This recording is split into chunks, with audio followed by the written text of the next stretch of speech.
Hi everyone, here's what's bothering me today.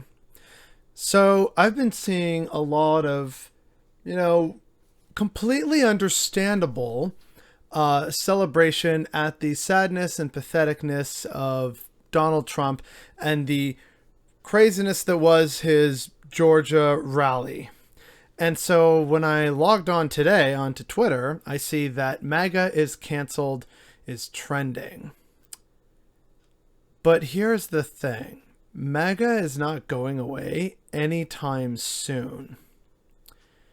A lot of people, for whatever reason, seem to have forgotten about the Tea Party and how they really shook up American politics, and for the worse. Remember, the Tea Party was basically a response against Obama. It was a reactionary response by Americans who were a mixture of racist, distrustful of government, staunchly right-wing or far-right.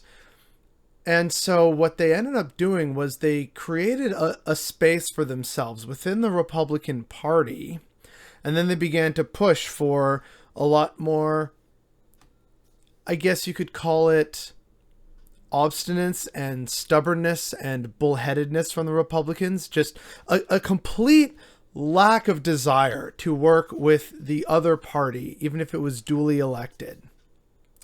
So with that in mind, I would like to remind people that as it stands right now with the election of Joe Biden and all these people turning on Republicans because they dared to oppose their beloved dear leader, Donald J. Trump, if they feel that there's no space for them in the Republican Party, what are they going to do?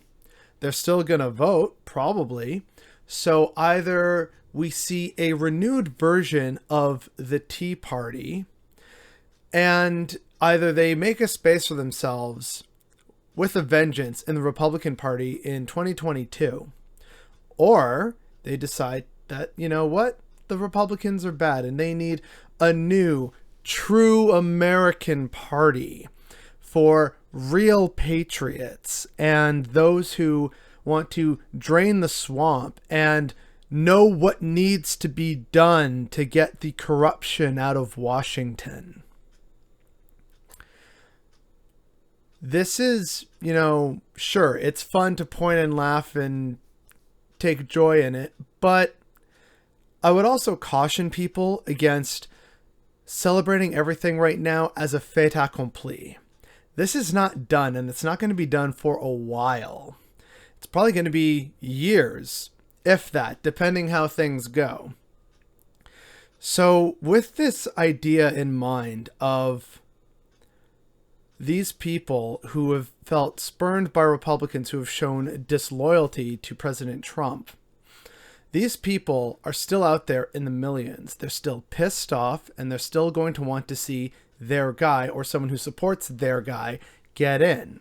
So this is going to cause problems for Republicans in the future. Either they take over the Republican Party from within, or they find a new party and start their own party. Now, if they do that, and they decide that having two right-wing parties and break up the right, well, that could potentially be a good thing. It could also be really dangerous in that it means more people would abandon the Republican Party and go with these guys because, well, I don't want the Democrats to win, but the Republicans just aren't viable anymore. So I guess I'd better vote for the borderline fascist party because Democrats are worse in my opinion. And that becomes very dangerous. But that is the position that America could very likely find itself in the next few years. Perhaps not 2022, but perhaps 2024 and 2028. Either way, in the next election cycle, which will be 2022, many of these Americans who have felt spurned by the Republican Party and who wish to see nothing but staunch, until the end, blood loyalty to Don, they are pissed. They're still out there. They still intend to vote.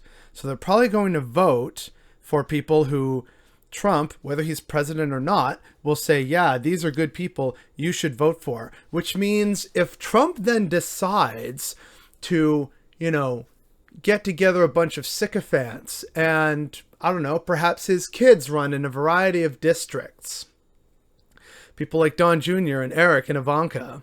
You know, they run in a variety of districts and get elected and start forming this sort of niche wing in the Republican Party in 2022 and start a slow but sure takeover of the Republicans, kicking out those or challenging those in primaries who did not show or were not seen as loyal enough to Trump. You see how this becomes very bad and dangerous in a very short period of time?